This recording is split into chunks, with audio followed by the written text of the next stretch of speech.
você, por que esse conceito de escalonar e desescalonar apareceu no nosso dia a dia mesmo? Vocês todos que são muito jovens, muitos de vocês, eu acho que tem alguns contemporâneos meus aí, eu acho que, espero que tenha algum colega.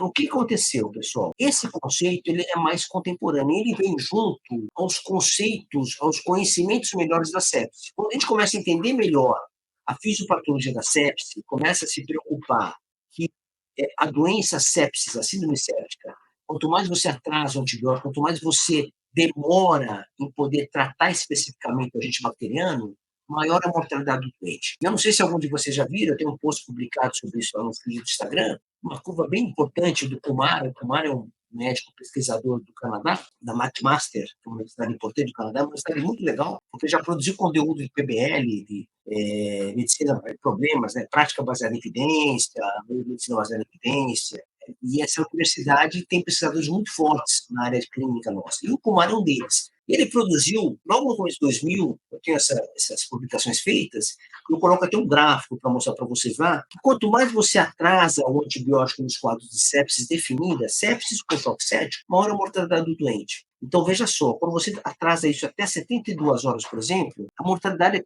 chega perto de 100%. Então, se o doente tem sepsis, choque séptico, você demora 2 a 3 dias para começar um esquema que seja efetivo, a mortalidade é muito alta. Então, o que aconteceu? Depois a gente começou a conhecer esse processo, a gente começou a fazer esquemas antimicrobianos mais precoces. E aí você fala, pô, mas eu não posso errar. E você tem razão, você não pode errar o esquema antibiótico com uma sepse. Por que você não pode errar? Porque se eu errar e atrasar para recuperar esse erro, a mortalidade aumenta.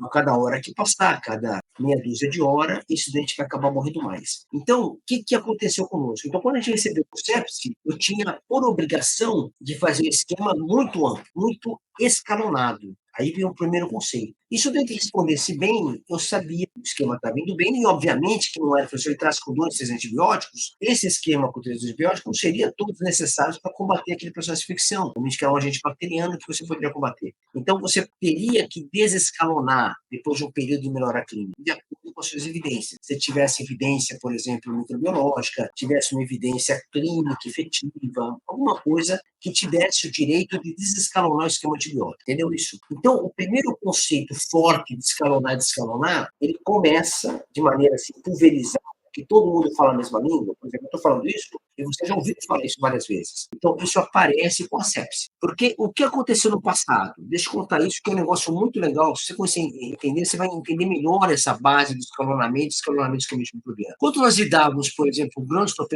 neutropênico febril, pacientes que têm leucemia, linfoma, que você faz quimioterapia, faz a granulocitose, cai neutrófilo demais, né? Faz neutropenia severa, pós-quimioterapia, também tem leucemia, né? Você tem que fazer quimioterapia para fazer toda a indução do esquema quimioterápico, para você poder tentar matar essas células neoplásicas, e ele vai ter um período, né? Um período que vai estar com nível de neutropenia grave. E esse paciente infecta com bactéria ou não. E o que aconteceu nessa época? A gente não escalonava desse jeito. Até hoje ainda aceito dessa maneira. Então, a gente pegava o neutropenia febril, tratava ao que tinha mais evidência microbiológica. Por exemplo, a gente sabia que o número, numa época mais antiga, o gram positivo era muito importante. Depois passou para o gram negativo ser importante, e hoje em dia está meio a meio, vamos chamar assim. Então, a gente pegava essa evidência microbiológica e usava o antibiótico que cobriam esses agentes. E não usava um escalonamento maior, diversos patógenos de uma maneira mais ampla. E a gente escalonava gradativamente. Veja só, um doente grave como é o doente neutropênico febril, você concorda? Ele está com neutropenia. E ele faz uma infecção bacteriana e fica muito grave. E mesmo assim, a gente tinha permissão de ficar aguardando. Nós temos ainda a permissão de aguardar ter algum sinal clínico de não melhora ou de piora para você escalonar o antibiótico. Então, o neutropênico febril tão grave, a gente não começava esquemas tão longos como a gente faz com a sepsis hoje. Então, o conceito de escalonar, ele fica muito mais forte com o movimento da sepsis. Então, a gente começa a ter esse movimento mais amplo. Então, isso é um conceito importante para a gente. Então, você vê o neutropênico febril, um ambiente muito grave, mas você não tem muito esse conceito de escalonar muito grande. Você pode começar com uma droga que cubra bem bacilos gram-negativos primeiro, por exemplo, com pseudomonas, usar primeiro pepinos, de quarta geração, ou piperacillin e tazobactam, são as duas drogas melhores, no meu entendimento, para começar. Piperacillin e tazobactam pode ser que a gente tenha uma tendência mais de utilizar. E só depois, se esse doente não for bem, depois de 48 horas, você introduz, por exemplo, um esquema para gram-positivo, que é glicopeptídeo, para cobrir estafilococcus aureus resistente à oxacilina. Entendeu isso?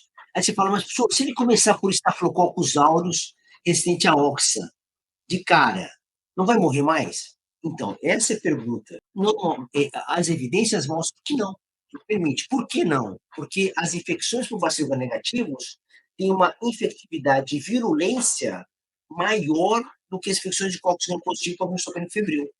Então, quando você utiliza uma piperacetazobactam ou cefepime para o febril, você consegue controlar a doença, mesmo que haja cocos gram-positivo que sejam resistentes à oxacilina, por exemplo, Staphylococcus aureus, principalmente. E você permite você introduzir a partir de 48 horas. Então, você vai ficar de olho nesse doente, focado nele. Se ele tiver um agravamento, melhorar o seu esquema inicial, você introduz glicopeptídeo, que é a vancomicina. Ele vai estar com piperacetazobactam, cefepime, e você associa o glicopeptídeo com 48 horas. E a mortalidade, mesmo que haja comprovação de Staphylococcus aureus, você tem entrado com a vancomicina no segundo dia, é a mesma que se tivesse entrado de cara. Olha que interessante. Essa é uma informação que os estudos clínicos mostram para a gente. O maior grupo que faz isso chama EORCT, que é uma organização europeia para tratamento de câncer. É a maior entidade hoje europeia que cuida de estudos clínicos por câncer em todos os níveis, não só na infectologia, nas infecções, mas também na oncologia, nos tratamentos oncológicos. Então, os colegas que fazem muita oncologia têm o EORCT, né, que é uma sigla, né, que é uma organização europeia para o tratamento de câncer, né, e eles conhecem bem também, porque eles usam muito quimioterápicos, protocolos de quimioterápicos relacionados a essa doença. Então, vejam só, quando você vai manejar o nítopenicil febril, você vê que você cria um escalonamento. Você começa com um esquema menor e vai escalonando gradativamente. Diferente da sepse. A sepse não faz isso. Você começa muito escalonado e vai desescalonando gradativamente. Então, é assim.